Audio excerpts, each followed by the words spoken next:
guys, welcome to Sketchcast episode 9. I'm Crypticink and today I'm going to draw this and talk about some of my favorite art supplies. I hope you all are enjoying your holiday breaks and festivities. I've been spending most of my time drawing and taking care of my new ball python. His name is Scraps. He's still a baby, but he ate 6 pinky mice last night. That is a whole box of mice, and he was still looking for more, but unfortunately I did not have any more. I didn't expect him to want all those mice at once. But I'm so proud of him, and I'm probably going to have to feed him bigger rodents soon. Now, as many of my viewers know, I use mainly Copic markers for my traditional drawings, but I wanted to go a little more in depth about my supplies since many of you have been asking in the comments what kind of markers and pens I use to draw in my sketchbooks. I will start off by saying that not all of my sketchbooks look like this. I mainly use these small Moleskine sketchbooks for daily finished drawings, and I actually have a bigger, cheaper one for my personal practice and studies that I don't post online quite as often. Today I'm drawing a Taurus guy. I start all my illustrations with a loose and quick undersketch in red or orange pencil. I prefer red and orange because it's a lighter color that I can draw over and over, and it doesn't stand out from the paper too much like blue does. Blue is just too dark for me and it distracts me when I'm trying to color over it with marker. The type of pencil I use is truly not important because they all are pretty much the same to me as long as the lead is sharp. I've been using a 1.1 millimeter lead on a common mechanical pencil that I brought home from work on accident. Sometimes I use Crayola and sometimes I use Prismacolor or RoseArt colored pencils, but usually it's any red or orange colored pencil that I can find at the time when I want to draw. Copic markers are my favorite marker to use when filling in with colors. I like the way the colors blend and the control you can get with the brush tip end of the marker. There's so many colors from Copic markers to choose from, and every time I go to Michael's I try to buy 1 or 2 new colors to kind of build up my collection. Some other markers I use are Prismacolor and cheap felt tip Crayola markers you can probably find at any dollar store. I use Copic markers mainly because they remind me of the times I used to paint with watercolor and everything I did. I usually just use the brush end of the marker just because I like how soft it is and how it just goes on the paper and blends so well. When inking, I get a little bit more picky because some pens are just not as good as others.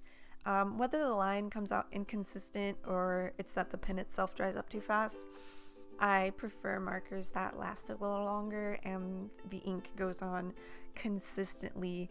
This is actually a case where I do not really enjoy the Copic brand. I do not like Copic pens very much. I don't know if it's just the ones I've bought, but in my experience, they just dry up way too quickly.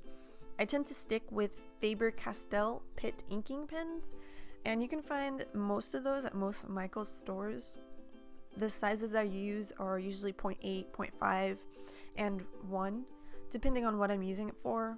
Another pen I enjoy that I did not have the privilege to use in this video because I used it all up is the Pilot Pocket Brush pen, which I know that I've mentioned before, but I love the Pilot Pocket Brush pen because it almost eliminates my need to use more than one pen. A brush pen was a little tough for me to get used to at first, but after a while I learned how to change the way I was holding the pen to get more variety out of my pen strokes. It's awesome and I can't wait to get more soon. I actually kind of miss it.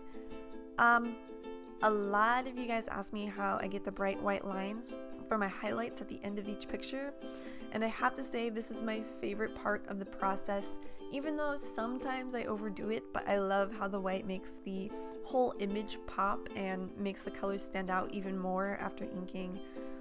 For highlights, there is one gel pen that I use without fail, and that is the Signo white gel pen from Uniball. I love it because the white goes on thick and it's not so transparent like some other gel pens. The gel actually flows from the pen very nicely and not in globs, depending on how you hold it. It's just an awesome pen, and I would suggest it to anyone looking for a gel pen for better highlights. I get many of my supplies from jetpens.com. I don't have a car, so I actually don't get to go to Michael's too often.